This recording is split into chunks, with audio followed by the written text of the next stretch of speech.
And we're live. Hello, hello. Hi, everybody. Welcome to another VanHackCON webinar, another VanHackCON session. Just wanted to make sure everything's working. So before we get into it, as always, sound check. Hi, everyone. Can you hear me? Can you see me? Is it working? Test, test, test. Hello. Hey, Rel. Hey, Betch here. Good to see you here. Good morning, Julio. Damila Lola, sorry, I pronounced your name wrong. Definitely be patient. Yeah, awesome. Okay, good. We're in business. Okay, guys. So I'm super pumped for this session today. We have an amazing guest speaker. He's going to tell us about what it's like or hiring from the CEO's perspective. So James Clift is the CEO and co-founder at Holopod, which is up-and-coming tech startup here in Canada. And previously, he's worked on a few other successful startups in the HR and career space, actually, Visual CV, which he'll talk about as well. I think we wanted to bring him on because he's someone who's got a lot of experience in hiring developers, working with them on product, building great products, and also can just tell you what you can do to impress people like him and get that job you want abroad. So welcome, James. Great to have you here. Thank you so much for your time. Thanks. Happy to be here. Awesome. So let's get right into it. Do you mind just give us a quick introduction, maybe better one than I just gave of yourself? That was pretty good. Yeah, so I've been running internet businesses for the last 15 years now, last time I did the math. So I had a web design development company back in high school and then started a few projects after university. My most successful one has been a website called Visual CV. So that's an online resume and portfolio building site. You guys should all use it. Essentially, it helps you create a standout resume and portfolio when you're applying for a job, as well as some education around the job search process. So grew that to about 4 million users over the last 5 years and just recently sold it. I'm still part of the company. There's a new team in place, but I'm working on a new project called Holopod, which is building tools for remote teams. And that's where we're at now. So I've had a lot of experience hiring developers from a really small stage. So from me doing all the recruiting myself and like trying to figure out how to actually vet technical talent to having a team in place that does most of the work for me and then like kind of building a process around that as well. So yeah, I'm really excited for the discussion here. Awesome. Yeah, everyone should definitely use Visual CV, create your resume there and then upload it to your VanHack profile if you haven't done so. Make sure you have your resume on your VanHack profile. Okay, just before we go on, I see someone here has an interview. So Ilya, you're here before attending an interview. So good luck with that interview. That's exciting. Yeah, that's awesome. And guys, if you have questions for James, please feel free to ask them. If we don't ask them right now, we'll definitely answer them at the end. So let's, we want to hear from you. We're here to help you. And then one more thing before we go on as well is that this webinar will end at the top of the hour, wherever you are, whatever time zone you are, because we have another webinar after this where Fernanda Hayes from our team will be talking about more great content about how to get hired and career preparation. She's a certified career coach and can really help you. So stick around. We got a double header tonight for you. Okay, great.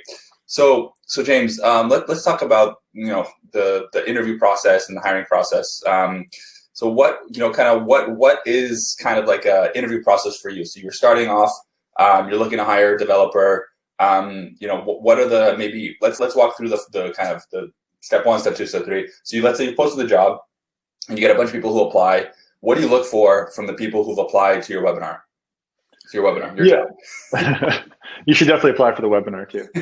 So I think it depends on the stage of the company. So when we were really small, a lot of that wasn't even necessarily getting, like, you get a job posting out, but you're really recruiting. So this is me going on LinkedIn, searching on GitHub, trying to find someone who has that exact skill set that we're building in. And typically that's like a technical question. It's like, hey, what stack are we using? We need a React developer with 4 years experience. We need we're building on Hasura right now. So there's like 4 people that have built on Hasura before. So that's a pretty small pool. So we actually have to go out and look for that person. And if you have that on your profile, so you have the right keywords and you've used that technology before, like that's a huge win right away. And that kind of flips the script. It's like, oh, I need you right now. Like, you don't need to apply for a job. Like, I really desperately need you to come work for my company. So I think just like having an awareness of what these companies are looking for from a skill set perspective really helps you stand out. just right from the start. It's like, hey, these are my skills. I built stuff in these different frameworks before, and I've got experience doing it. Like, that's such a big win right away. If we're going through our typical recruitment process, it would be, yeah, get a job description up, post it on relevant job boards. So I mean, those are everything goes on Indeed. I don't think we get a lot of volume from Indeed, but not a ton of like, there's a lot of noise as well. So it's kind of like the more technically focused job boards, like Stack Overflow, as well as we work remotely. So some of the remote work job boards we also post on VanHack as well. So then VanHack's number one. And then from there, it's typically we have either a recruiter, so an external recruiter is doing that for us, or we do it internally. And then our engineering manager would do the first screen. So it's really just looking through those resumes, looking for those keywords in terms of skills and experience. So the more years experience and the more you have working with that skill is usually the number one. And then just having a really clear resume. So it's like not a lot of noise, like here's what I did, here's some projects I was really proud of. Things that help you stand out in that process, like having something you can link to. So the resume, I mean, as much as it's like a valuable summary, you need more information. So can you link to a GitHub profile? Can you link to a personal website or a portfolio?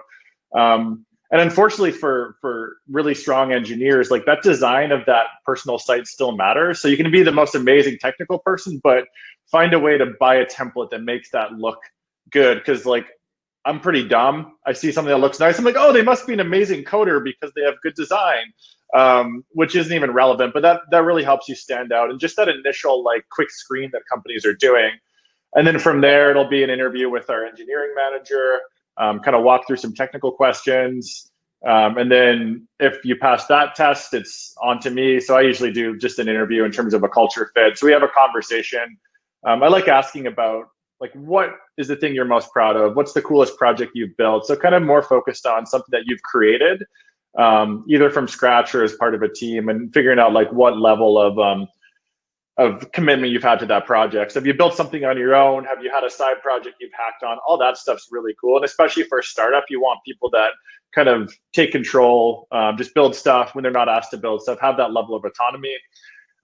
From there, we usually do a bit of a technical test. So that's either some take-home questions or just a pair of programming exercise. And then it's, going on to offer and all that kind of stuff. So we have a pretty small and short process because we're a small company. But that's usually how we do it. Sweet, awesome. So Deep is asking about English level. How much does that factor into your decision to hire someone, and what kind of level would be acceptable and ideal? Yeah, that's a good question. I think like it's important to have like the ability to communicate strongly. That's not just necessarily your English level. It's just like, can you be thoughtful about how you're communicating? And I think with remote, a lot of our communication is written as well. So you have the opportunity, you don't have to just like be on the spot and answer those questions in an interview. It's like, can you communicate your skill level and like your experience in a way that's easy to understand? But yeah, like in terms of like, we don't worry about like specific grammar and like polish and all that kind of thing. It's more just like, can you communicate the work that you're doing and like commitment to process and all that kind of thing as well. But we've never like put like a bar on English. I would say like maybe conversational level, I guess, depending how you define it. But we don't do like an English test or anything. Mm-hmm. Basically, be able to have a conversation and understand questions that are asked to you, reply to them in a good way. I mean, the best engineer I've ever worked with, like his English is not fluent by any means, but I love talking to him and he knows exactly what he's doing. And he's really clear on like that extra communication, right? So he sends updates every day on what he's worked on, and just like kind of you can make up for the conversational piece with written communication, I think, really easily. Especially when you're a remote company. Yeah, I think you hit on something. Let's dive a little bit deeper into that, because a lot of times people say that, when you're doing a remote interview, or, every, of course, international interview is remote, or pretty much all of them are, you can't really make an impression personally. Yes, you can on the computer, but like the pre-interview and post-interviews, like being on time and sending a thank you note and following up and just always staying top of mind, so the person feels like they can build that trust with you. Like that must be so important, right? Yeah, and I think like I don't know if it's a mistake, but a lot of candidates, I think like I don't like the power dynamics of like, hey, like, can I work for you? Like, companies are looking for engineers, like they're desperately looking for really talented people. So it's like it's coming at that process with some confidence, saying, hey, like I've built some really cool stuff in this framework. I love what your company's doing. I think it's really cool, and I think I can really make a big impact on it. Like that kind of communication goes so far. And it's really subtle, right? It's just changing that script a little bit in terms of like, I know what I'm doing. I'm a great engineer. I built some really cool stuff. I love what you're doing, and I think we can do something really cool together. So it's like you're on an even level, right? It's like, yeah, we really do need really good people, and we're desperately looking for them. So it's kind of this like balance, I guess, of like confidence that's not being cocky, but being confident that you can add value to a business, and just like being clear about that in terms of your communication, I think is really powerful. And from a CEO level, like if someone reaches out to me directly and says, hey, I love Holopod, like it looks awesome, I've used the product, I think I can help with this, and I've built this, like that's just a really great way to get your foot in the door with a lot of these smaller companies, and even larger ones too. Like you can reach out to an engineering manager at a big company, and like again, everyone's desperately looking for talented people. So if you can be there and like kind of communicate that, then there's a lot of benefit in doing so.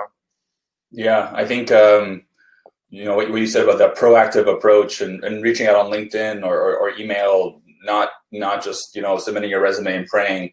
That's something that I think 99% of people don't do. So if you do that, you probably, like you said, stand out. So it's a great tip. So yeah. Yeah, and the bar is not that high either. Like you said, like everyone does the same thing. You have to be like 5% different, not 100% different. Just do something differently, and it really changes the game.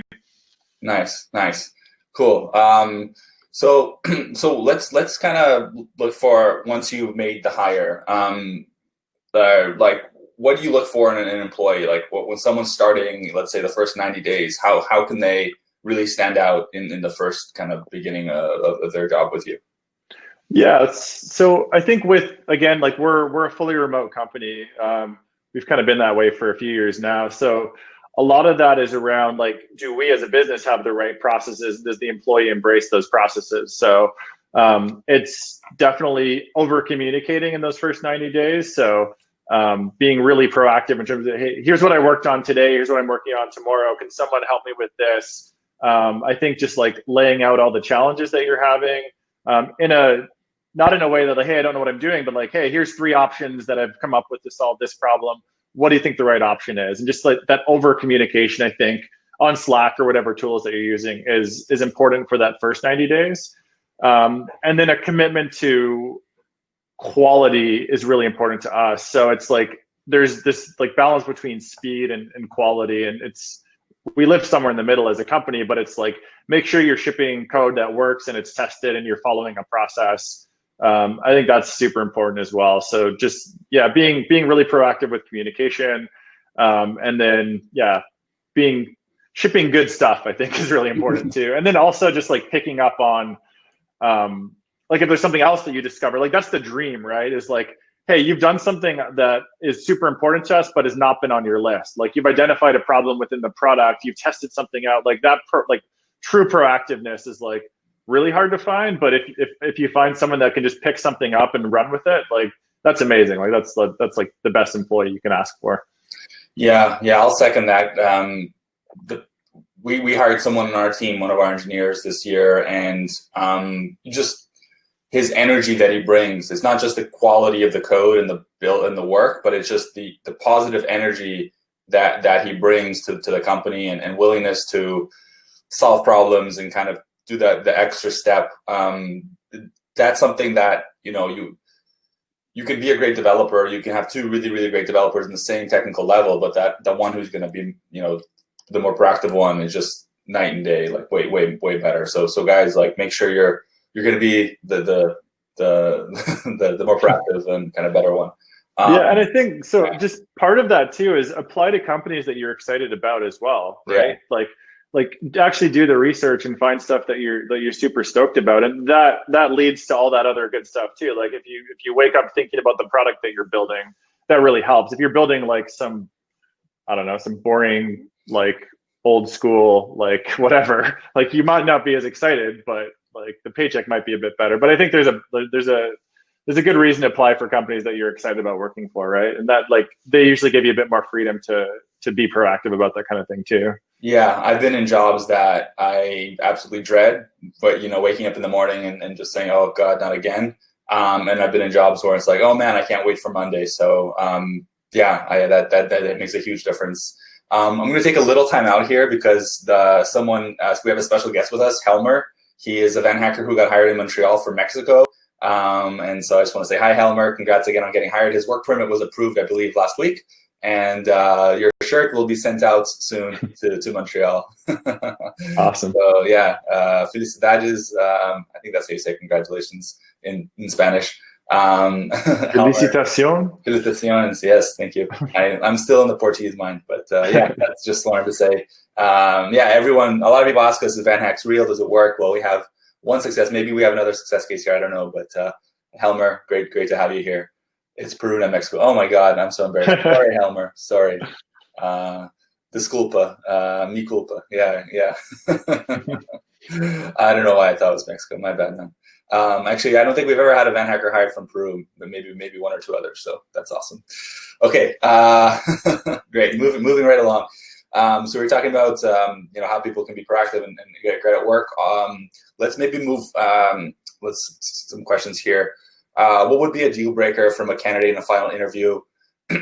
Okay, yeah. So Lena asked a good question. Like, what kind of, maybe this is more like general like mistakes, because like what are some common mistakes or things that people definitely should not do that will just completely ruin their chances of getting hired from your point of view? Yeah. So there's the obvious ones. Like we've tried to hire on Upwork before, and the person turns out to be not the person that they say they're going to be. So like, don't lie about your identity. Number one, that's really important. But yeah, I think like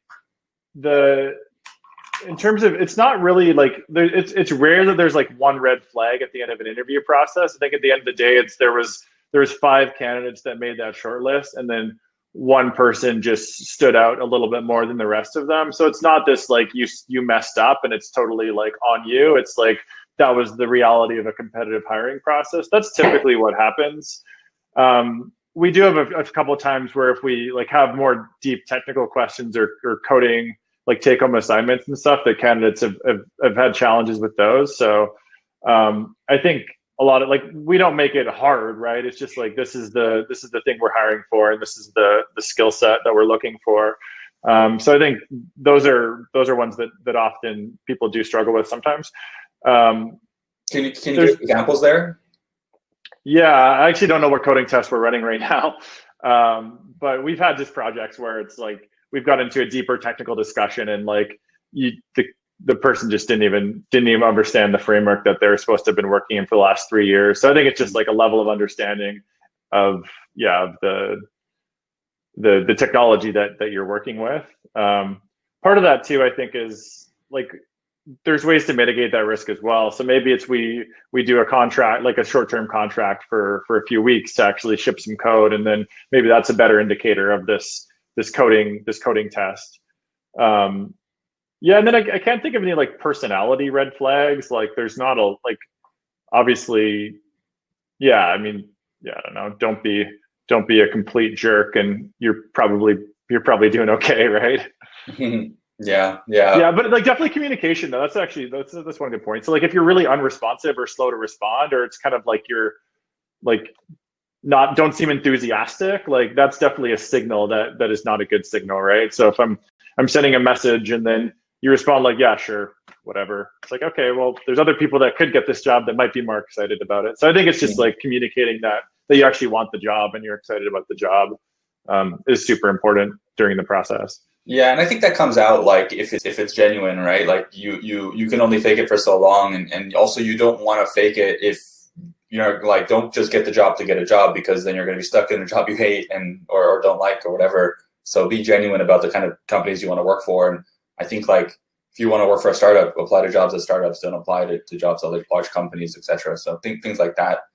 And I think if you're hungry and you're excited about the company, like that can usually trump skill a little bit too, right? Because a lot of the super experienced, like super skilled developers, they've got offers coming at them all the time, right? For a lot of money. So it's like, I need to convince them to come work for me. And they're going to leave in the next 6 months anyway, because Uber just offered them 10 times as much money. So I think there is like you can make up for, like, if you don't quite have the skill set that the company's looking for, you can make up for that with passion for the company, for sure. Awesome. Cool. Diego Galvon is asking, does remote work open jobs? Does remote work open jobs help us apply to Canada immigration process? So, Diego, I think what you're trying to ask is does working remotely for a Canadian company help you with the immigration process? Like, James, I don't think you have sponsored anyone's visa, right? But you would be open. We've done one sponsorship, yeah. Okay. So let's talk about that, because I think a lot of people here want to be, get a job that sponsors their visa. What made you sponsor that person's visa? How was the experience? So this was a designer that works for Visual CV. Yeah, he was just an amazing designer. I was like, I don't want to lose this guy. So he was actually already in Canada. He was working for another company, and we just took over that visa sponsorship. I'm not sure exactly what that process was. But yeah, just like incredible employee, didn't want to lose him. I think his skill set was so good and his attitude was so good. So we wanted to help him figure that one out. Yeah, and that was it. And I think I think we just hired some lawyers and that was it. Like, it was just kind of a no-brainer there. We haven't actually hired anyone remotely and then brought them into Canada. Like, we probably would do that with like some of the engineers that work for us right now. But they're pretty happy with where they're at right now as well. Yeah, but I think it's definitely like an obvious stepping stone, right? Like, if you're working for a company and like you're doing a good job, and like just communicate that, like, hey, like, and that's actually something that's been exciting for me when I'm interviewing candidates. They're like, hey, like I live in Poland right now, but like we're thinking about moving to Canada. I'm like, oh, it's sweet. Like, we can probably help you do that. Like, it's kind of a nice thing for me as an employer to help support that, right? So yeah, I think like if you're doing a really good job for a company and you're working remote, 100%, like that'll help you get your foot in the door for like the next step in the process. Sweet. And also, like, if you have experience with remote jobs, let's say for US companies or European companies or other Canadian companies, that'll definitely, like, I think that, makes a little bit of a difference, maybe not a huge difference, but makes a little bit of a difference for companies, like future companies you apply to, right? Yeah, and I think you learn a bit of the process too, right? Like how companies work remotely and all that communication and process stuff too is important. And if you've done it before, then it makes it a lot easier to do it again. Nice, cool. Thanks, Diego. Great question. And awesome. So what kind of interview questions would you ask? Like, let's say pretend you're on an interview. I want to get hired at Holopod. What would you ask me? Yeah, like, just tell me about a project that you've worked on that you're super excited about. Like, what's the best thing that you built and you're most proud of? Good question. Well, I think for me, the answer is on my shirt. but yeah. So everyone out there listening to this webinar, maybe like have that in your mind, right? What would be your answer to that question? That's I'm curious. If anyone wants to share that in the chat, that'd be awesome. Cool, good question. And then, like, when someone talks about that, like, I'm guessing you want to see, I don't know, a product that's live, or like a website that they can point you to, something like this, maybe something on their GitHub. What would be like a nice answer to that? Yeah, it depends. Like, a lot of people, like, if you do have a project that you've built on your own and like it's live somewhere, that's even better, because you can walk through it and then walk through like the technical decisions and kind of the, like, why you chose to use a certain framework and how you, like, so just getting an idea of the thoughtfulness behind the thought process, almost like, hey, I built this and this is why I chose this technology stack. This is why I'm excited about it. It gave me a chance to learn React. It gave me a chance to look at Azura, like all these other, like I'm trying to figure out if you're a nerd or not. And like, we definitely want to hire nerds who are like really stoked about the technology side of things, right? And then it also signals kind of that you like working on this stuff, like you enjoy it, you like working out on the side. But it's not necessary too. Like, there could be something within your company that you've built, like, so one specific project that you took the lead on. Like, if you work for a big company, that stuff typically does a pretty big scale. So it's got a lot of users, or You had to make some hard decisions. So all that is just kind of figuring out like, yeah, what the challenges were and how you work through them, and like your like how you think about technology, I think. So all of that, that's usually the only question I ask from a technical perspective. It's just, I think it solves for a lot of things, right? And then also just like, hey, like what interested you about Holopod? Like, yeah, like why do you want to work here? Yeah. Right? I think like, and then there's no wrong answer to that, but there's good answers and bad answers for sure. Yeah, I'll second that. I ask that question all the time when people interview at VanHack, and you'll be surprised at like you said, the variance. Some people just say, oh, like it seems like a great company, and other people will go on a huge, like detailed, this part of your mission is really exciting and this value is great, or, they'll really connect and show their homework. So definitely research the company before the interview, right? Yeah, and definitely know what company you're interviewing for. I've had that a few times. Like, I'm like, come on, guys. Like, wait, hold Google on. Facebook, that's what Google. Yeah, and it's like, it's for anything. Like anytime you're gonna talk to somebody, like you should do, like you can do 5 minutes of background research, and that gives you a lot of value, right? It's not that hard to read a company's about page and figure something out, or read their Twitter profile and like get a bit of a vibe about the individual you're talking to, right? Like that's just good business practice, I think, right? Yeah, again, second that. I've interviewed many people who have not read our about page. One of my favorite questions to ask, if anyone ever interviews for a job at VanHack, we'll probably be hiring some developers in the next 6 months to a year. Well, yeah, definitely next 6 months. Which of our values is your favorite? We have our 6 values on our website and our about page.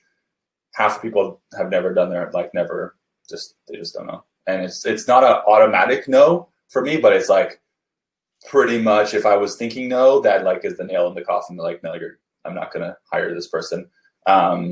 So yeah, how about the thank you note after the interview? Is that something that you put weight on, or like, yeah?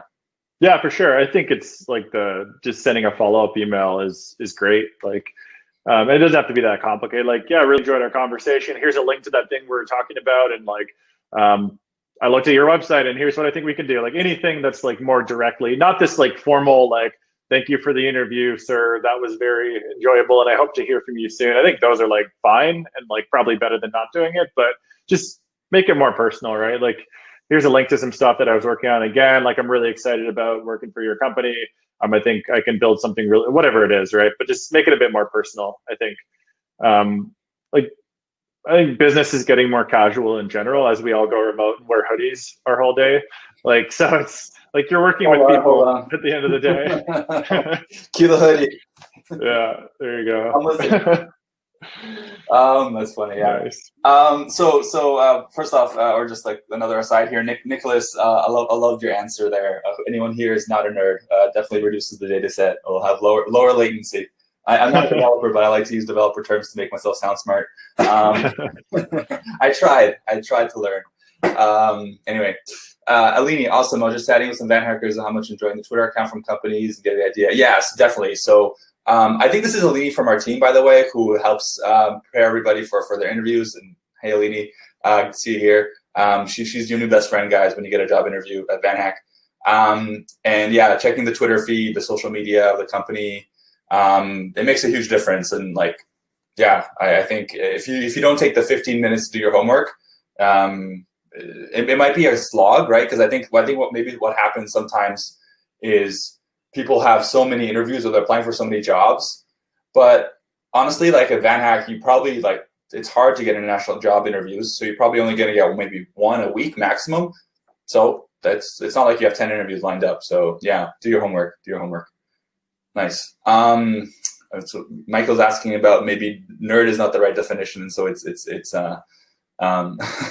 it's weak. So I'm not sure. Only a nerd would say that. Only a nerd would say that. Yeah, exactly. I don't What's know. the right definition? Either definition's fine. Yeah. We don't discriminate between nerds and geeks. Yeah, we're all just trying to learn and build, and yeah. Okay, cool. So how about COVID? Like we should touch on that a little bit. Michael's enjoying your reply. How has like COVID impacted your thoughts on like hiring and work, and maybe like talk a little bit about Holopod. And I think that this could be a good time to chat about it. Yeah, so I think COVID accelerated a trend that was happening already, which is every company at some point is going to be distributed. So not necessarily fully remote, but they're going to have offices in different locations. They're going to be hiring in different places. They're going to have employees all over the world. Like that's kind of tipped, right? And I think that's the reality now, especially when like Dropbox, Facebook, Twitter, Square, like all these companies have decided to do this, and that kind of sets the bar for everybody else. So anyone that's going to compete for talent now, if you have the opportunity to either work remote or you have to relocate to San Francisco, you're going to choose the remote opportunity. So I think that's tipped. That's the reality now. Companies are going to be hiring from all over the world. I think it changes a lot of dynamics, and it's in general, it's a really good thing. There's going to be a lot more opportunities. People are going to be looking for talent in like everywhere, like so much like different places. I think the other piece too that's exciting is like salaries have gotten really out of whack in San Francisco and Silicon Valley. So even from a cost perspective, and not like we want to pay people nothing. It's like, you're making 150K a year. Like that's actually really good value compared to like a Silicon Valley engineer who the expectations are just so crazy now too, right? So I think a lot of companies, especially smaller ones, like personally, like unless we raise a ton of money, we can't compete for like that senior Uber engineer who makes 800 grand a year. Like, and eventually you probably want to get there as an employee, but I think it opens up the playing field for a lot of people that are looking to get into more North American based tech companies. And I think we're going to have a lot more companies also started in Europe and other places too. And like India's got some crazy good startups right now as well. So I think there's just I think tech is the way to go. And like everyone who's here, like you're in a really good position. Like we've seen very, very distinctly that technology is the future. If you look at the stock market, tech stocks have done really well. And I think that's just like moving forward, everything's going to be tech enabled or totally built on technology. So it's a good place to be for sure. 100% agree with that. And yeah, I think a lot of people in part of the VanHack community, I feel sometimes frustration from folks where, they apply for jobs, they're not getting calls, or it's easy to get down yourself and kind of be worried. And I just want to say to everyone, like, be patient. And also you're definitely in the right career. Like James said, like if you think about the demand for tech talent, it's just going to keep growing. And what James said about having companies being much more open to hiring globally, we're seeing that as well at VanHack. Like companies are coming to us that before would never have dreamed of hiring from outside their city. Now they're it's all, everyone's remote anyway. We're all just sitting in front of a screen, no matter where that screen is. So yeah, for sure. Yeah, just another point. Like, so the way I look at so with Visual CV, right? We've had millions of people go through the job search process, and it's really hard. At the end of the day, it's the most stressful time of most people's lives, or one of the most stressful times, right? You're putting yourself out there, you're not hearing back, you're getting rejected. Like it's this constant rejection for a period of time, which really sucks. Yeah. But the reality of that too is like just one of those has to be right. Like you have to find the right company and you'll get the right, and that just changes your life entirely, right? So like just putting yourself out there, like finding the right companies, doing a bit more research. If it doesn't work, go back and like figure out like, oh, maybe I'm not presenting this well enough. Maybe I need to like have this, like make my website look better, whatever that is. But if you get that job, like that just leads to so many opportunities, right? So if you can get that job, get that first job, get your foot in the door, then you're on the path, right? And that path is such a great path to be on. And it's like the most exciting time ever to be an engineer and be a coder. So I think it's really hard, but it's worth it at the end of the day, for sure. For sure, yeah. Just ask Helmer, right, Helmer? When he's going to be eating his poutine in the -20 weather. I'm sorry. Montreal's awesome. Yeah, Montreal's my second favorite city in the world, or not in the world, but in Canada. It's hard to say the entire world, but definitely number 2 in Canada. And they have the second best hockey team as well. Anyway, cool. There was a good question here from Himanshu. He's asking about open source. So open source projects, are they important to you as a company? What do you think? Yeah, it's one of those things, right? It's great to see someone who's done some extracurricular work. So outside of your current job or something that you can show off that's really cool. Yeah, so if you've contributed to like an open source thing or built something, that's really awesome. And just being able to show that as well. Like, but I put that in the same category. Like I've hacked on another project. I've done something like, so it's not like open source versus some other project I've built. I probably weight them the same way. It's just like, this is something I built that I'm really proud of. That's really cool. And I think is valuable. And just walk me through like how you did it and why you did it. And like if it's a repo, like an open source thing that you're really passionate about, again, that just proves that you like coding and you enjoy it. Don't do it for the sake of doing it. I think just work on stuff that you like and you enjoy, and that solves for a lot of that, as opposed to just like, oh, well, if I do open source, then that's going to help me stand out. Like, no, maybe not, right? It's like if you're excited about that open source project, that's worth a lot more than just doing it for the check mark on your resume. Yeah, that's a really good point. So don't just do it because you want to have it on your resume, but do a project that you're actually going to be learning from and getting better. So yeah, I think that makes a lot of sense. And then when someone asks you like, why did you build this, or why did you decide to use this, you're going to have really smart answers and good answers. And Nicholas Costa, please email me and I'll check your applications. And actually anyone here on the webinar wants some feedback on your applications, just send me an email. Or better Slack me, either one. You guys know where to find me. Yeah, we had 3 VanHackers hired today, so that was exciting. Awesome. Exciting morning, actually, in like the last 40 minutes. Okay, cool. Yeah, so great answer. Okay, for DevOps engineers, should I apply? Only do the DevOps test, or should I do another code? Do you have any experience hiring DevOps people, James? Or not a ton. Like we've got one. But yeah, I don't think I have enough experience to answer that. But there's definitely a lot of DevOps engineer opportunities right now too. So yeah, I know a lot of people that are looking for those folks. For sure, yeah. So Saul, I would say you should do as many tests as are relevant to you. So don't just do the DevOps test. If you also are a great Java developer and you can do the Java test and show that you have good Java skills or whatever other programming language that might be. So yeah, don't just do that one. Yeah, I think one point there too, like there's a lot of new technology, new frameworks out there, and like it's not necessary to know those frameworks, like to be experts in them, but it's a good signal to employers when you're like, hey, like my job is in .NET, but I've been interested in React, so I built this thing. And so it's not like you're actually like totally skilled in React, but you've looked at some new tech. It just like kind of proves that you're excited and can learn that kind of thing. So even if the company doesn't use .NET, like they'll hire someone great who can learn that skill set for sure. But you just have to prove that you want to learn that skill, and you're kind of looking at those things, right? I don't know if that's related to DevOps or not. I'm not sure if the stacks change. I'm sure if you know AWS and Heroku and whatever DevOps looks like these days, there's value in that for sure. Yeah, I think it's a evolution, right? Technology is always changing. There's always new trends. 4 or 5 years ago, React wasn't really popular. Now it's basically the only front end library that people use. I learned recently I don't know the difference. Anyway, yeah. So Nicholas saying 13 years. Yeah, I learned. Okay, that's cool. Alina's asking a good question. So what are some unexpected questions that people have asked you during the interview? And actually, let's talk about this part. I think it's maybe one of the most underrated parts of an interview. When you finish the interview and then you ask the candidate, do you have any questions for us?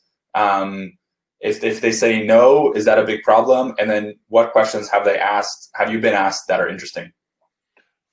Yeah, I think the no is not ideal. Just because it's pretty abrupt. It's like, oh, do you have any questions? Like, no. I'm like, all right, see ya. Like, just kind of awkward. And I think it kind of proves that like maybe there's not that much interest in the company itself. So like good questions are like, what would my first 3 months look like? Like, what's your process for like shipping code? Kind of more technical questions I think are important from an engineering perspective. How do you look at like, how do you prioritize like product opportunities or project opportunities? Like all that stuff is like shows an interest in the process and how the company operates. I would ask some questions about culture. So like, how do you build culture with a remote team? Like, what does that look like? How do people get to know each other? Like all that stuff I think is really important, and just stuff you actually want to know anyway, right? Like, am I just going to be sitting at a computer all day and not get to know anybody? That sounds kind of boring. And then like some of the, challenging questions have been like what's your vision for the company and where do you want this thing to go? And like, what's your goal for this stuff? Which is not, those aren't bad questions to ask like an early stage business. Like what, like at that point, I'm still pitching to you, right? So it kind of flips the script a bit. And I'm trying to sell my vision to the candidates to join us as opposed to some bigger company. So those are, they're definitely good. I think it's like the delivery of that's important though. If you deliver and like, oh, I don't believe you're going to do that, then I'm just like, well, whatever, then I don't want to work with you. But if it's like you're excited about it, and what else can this be? And like you kind of steer those questions into more of a conversation, like that's the ideal, right? You're talking about, oh, like, have you thought about this? Like, oh, this could be a really cool feature. Like, oh, I've experienced this problem myself. So you kind of get away from like this interview into a conversation. Yeah. And a lot of the time, like I want to work with people that I can have those conversations with, right? And it becomes that more casual, like, what can we build? What's the opportunity here? As opposed to this, like, this Q&A back and forth. So if you can get to that more organic point, like there's a big advantage there. Nice. Yeah. I'm remembering someone we recently hired to be a recruiter for our team, and our interview went 15, 20 minutes over because we're just having such a good conversation from the questions she was asking me. She's been a great team member from, right away, and you can kind of tell that cultural fit and that chemistry is there. Yeah, and you don't have to be a wizard conversationalist. It just needs to be like smart questions about, showing that you've been thoughtful and doing your homework about the company. Makes a huge difference for me, actually. Before we go on, we only have 15 minutes left, and I just want to quickly say that we do have our Black Friday, Cyber Monday promotion for VanHack Premium Academy.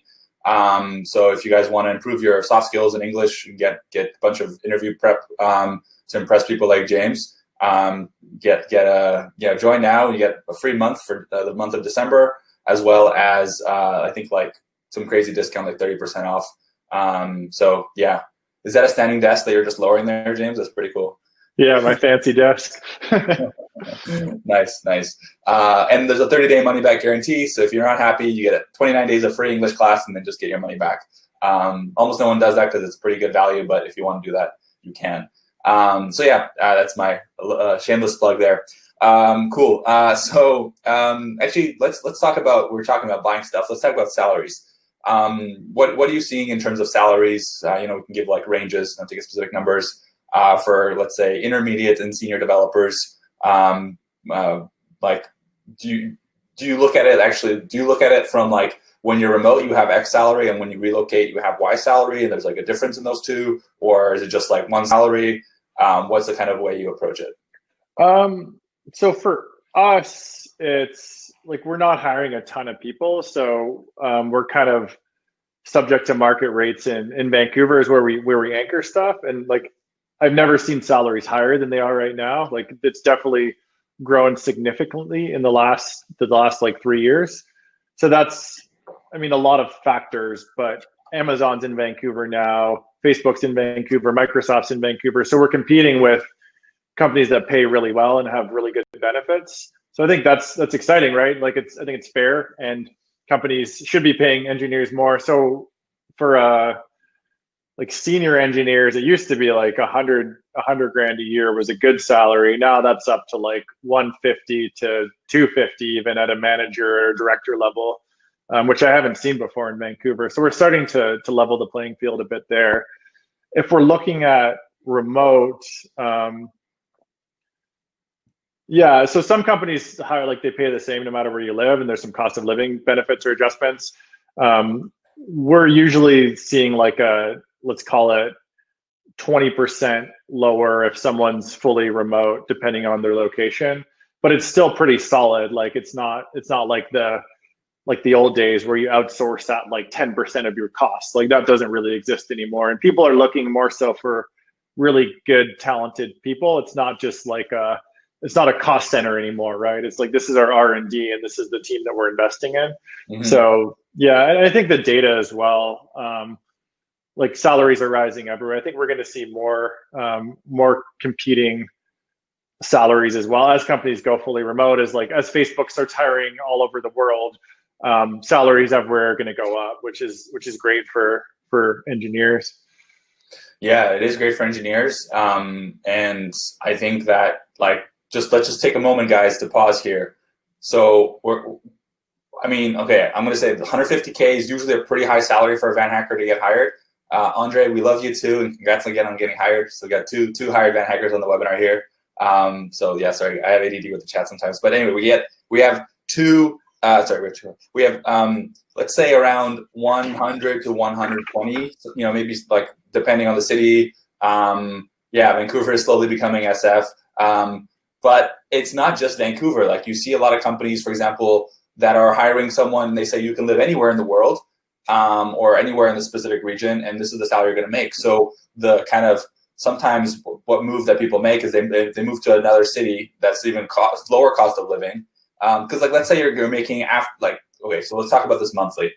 You're going to make, let's say, $8,000 per pre-tax. You're going to make $6,000 post-tax every month, right? And then your rent is going to be, let's say, $1,500, and food, let's say, another $500 to $1,000. Let's say you're going to be spending $3,000 to live per month, maybe $4,000. So you're going to be covering all your expenses plus saving $2,000 Canadian per month, which and that's not counting your spouse if your spouse is working. So you're going to move to Canada, or let's just say Canada, but maybe Germany, other countries, with basically upper middle class salary. Like if you were to compare this to, 20 years ago, moving, you're probably going to be working in a minimum wage job, doing like, I'm not going to say the jobs because I don't want to discriminate or anything, but like doing kind of physical labor or something like that. And it's just going to be a huge challenge for you to kind of work your way up to that salary. It maybe take you 5 years to get there. So guys, like my whole point in this little rant is that we're living in the golden age of immigration for tech talent, because you can come to Canada and you can have an awesome place to live, et cetera, et cetera. Like you guys are on this webinar, so and you're gonna, I just think it's great. So anyway, I'm just really passionate about this, and I think it's awesome.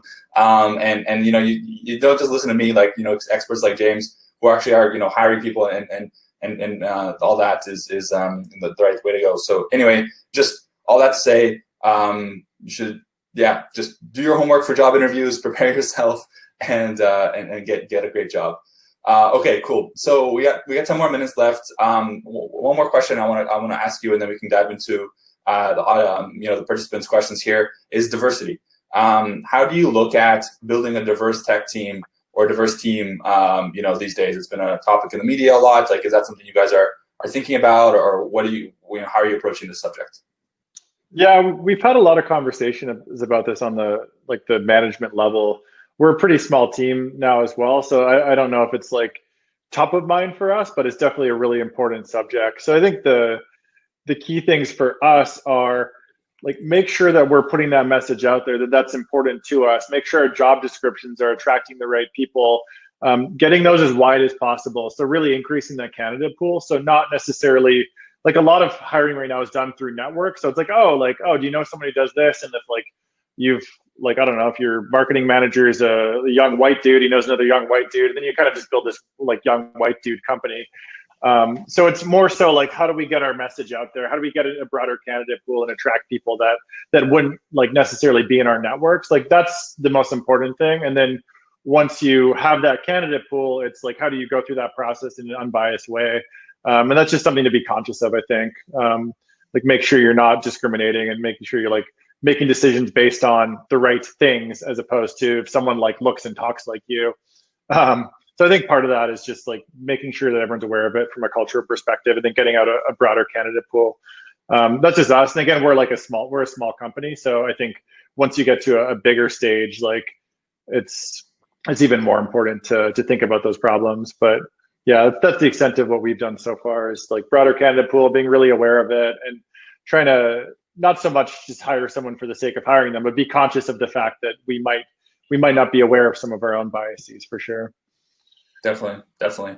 I think companies are looking more and more at this, and diversity has many definitions, and I think one of them is hiring someone who's not from the same country as you, or so having you guys as international or kind of immigrants, soon to be immigrant developers. I think that there's a lot less bias against kind of Van Hackers in general. Did you just change that, or was that just automatic? Oh, is that me? I don't know, maybe because I like to have the anyways silly thing. Okay, let's put the spotlight on the speaker. Okay, so guys, we have a few minutes left. Again, we have to finish up time because we have another webinar with Fernanda.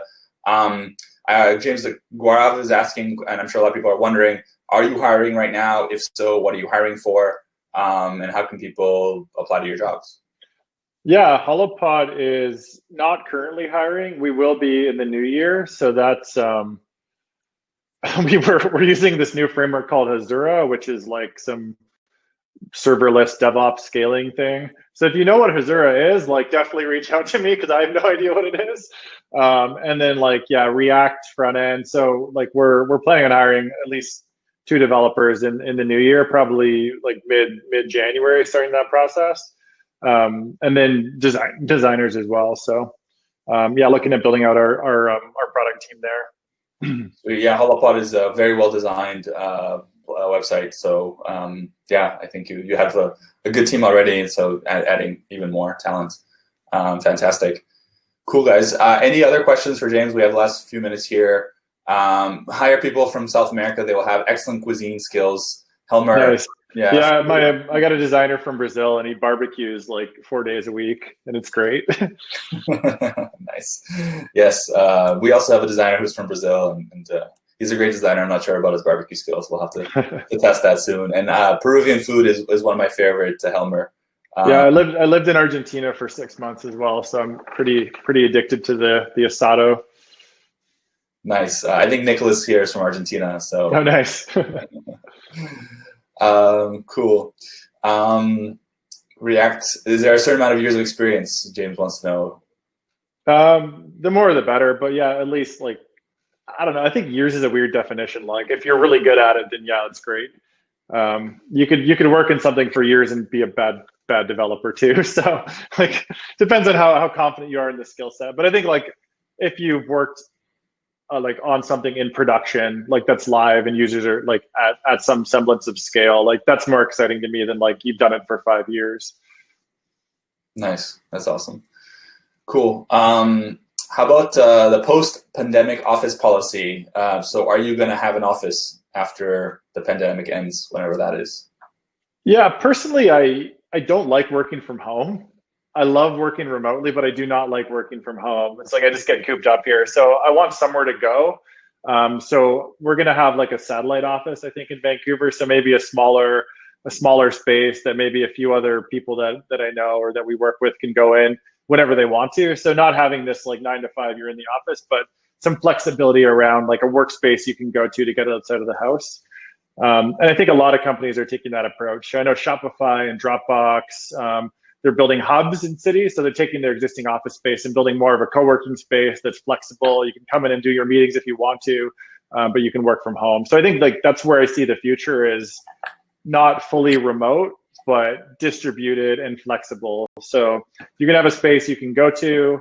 Hopefully, if there's a critical mass of people in a city, you can create another space in that city if you have like 10 people there. Or if WeWork stays in business, there's WeWorks or some co-working spaces. But yeah, so our plan is like, yeah, the hub model. So we'll have a small hub that people can go to, but also we'll be hiring from all over the world. Nice, I love it. That's how we were working before the pandemic. So we'll probably go back to something like that. Yeah, it's all about the work from anywhere, and like so you don't feel trapped in your home, and also you kind of can, if you just feel like hanging out at home and chilling on a Friday, you can do that too. So yeah, exactly. The flexibility is key. I just like moving. Yeah. I have ADD, so I need to go to like 4 places every day to like get my best work done. Definitely. Cool. So just to wrap up, how can people get in touch with you if people want to, say hi and keep up to date? And what was that Hazura you were saying? Hazura, yeah. It's like, yeah. Look it up. Know what that is? Hazura? Just curious if anyone on the chat. I found like 3. It's pretty new, but yeah, it's basically like a scalable Postgres GraphQL database. If anyone's interested. Cool. Yeah, I don't know. Like, I'll pitch my Twitter, James Clift @James Clift. I'm building up my Twitter following here, or just email me, james@holopod.com. Nice. I'll gonna try and find your. Well, I'm not trying. It's pretty easy to find your Twitter for everyone. Cool. You got a new follower from me here. Nice. Yeah. Hazura.io. Okay, cool. Yeah, guys, I guess some people have homework. If you want to impress James and get hired at Holopod, go learn Hazura in the next 2-3 months, or I guess a month and a half, or whatever. And you can say, hey, I watched your webinar and I learned Hazura and look what I built. And I think James will say, you're hired. Exactly. Awesome. Cool. Well, thank you so much, James, for being here and hanging out with us. It's really been a pleasure. Do you do mountain biking? Whoa, how did you know to this? What interesting. It's on my Twitter profile. Okay. I was like, we were just chatting about mountain biking before we went online. I was like, how did you have was the mic on before we went on? Yeah, it was up there. Okay, sorry. It's again getting on the we have another webinar. Yeah, that's Twitter profile. So we have another webinar, guys. It's going to be another great VanHackCON webinar.